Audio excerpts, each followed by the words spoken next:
The idea of chatbots has been around for a long time.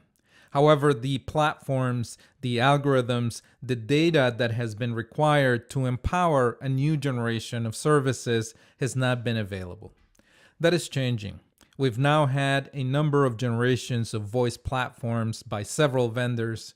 We have artificial intelligence and machine learning algorithms on demand, and we certainly have tremendous data pools, especially in certain domains. Here you can see me working with some of the voice platforms together with Internet of Things devices that are connected. Now, to be able to create a skill on these platforms, it was necessary to be a software engineer. However, to be able to use it, any casual user could make use of the natural language interface that was provided. And that created a tremendous amount of traction, and one of the fastest growing platforms is voice.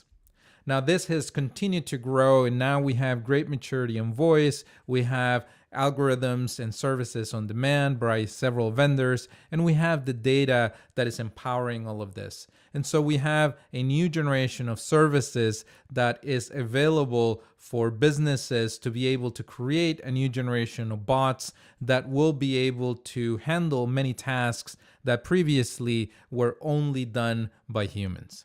So in this case, let's go ahead and create a simple one of these in a few minutes by one of the vendors. I'm going to go ahead and navigate here to AWS. As mentioned before, this is simply one of several vendors that provide this functionality. I'm going to go ahead and sign in to the console. And once I'm here, I'm going to go ahead and select Amazon Lex. And this is the chatbot platform within Amazon Web Services. I'm then going to select schedule appointment simply as an example. I'm going to select no for restrictions of data. And as you can see here, I get a template on how to make an appointment. Now I'm going to go ahead and add an intent to create something custom. I'm going to call it greeting.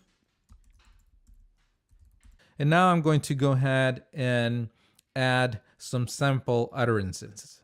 These are things that people might say. So I'm going to enter here, what is your name? I'm also going to enter, what are you called?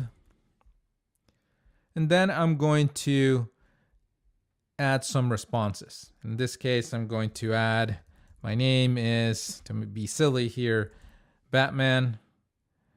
I'm also going to enter, I am the Dark Knight.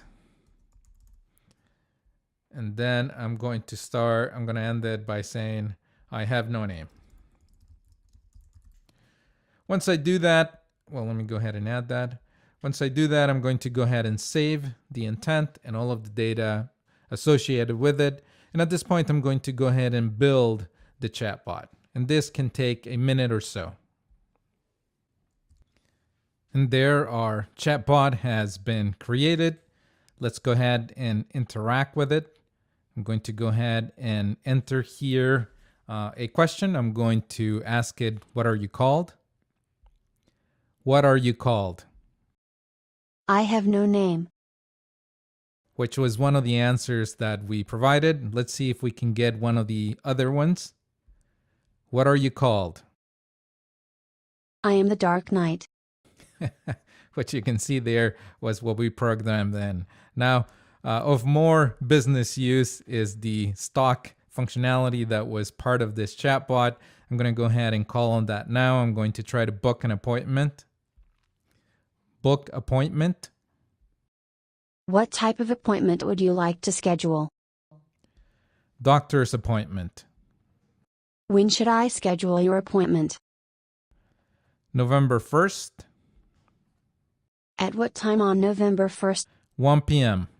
1300 hours is available. Should I go ahead and book your appointment? So you can see here that as I walk through the steps, all of this information is being captured and all of the functionality is provided there in the left-hand side. So this is a pretty good demonstration of the type of capabilities that are available now by several vendors and that are facilitating tremendous automation within industry, and that the cost of creating chatbots has dropped significantly. And so these can now be incorporated into many of the functions that you have within your business.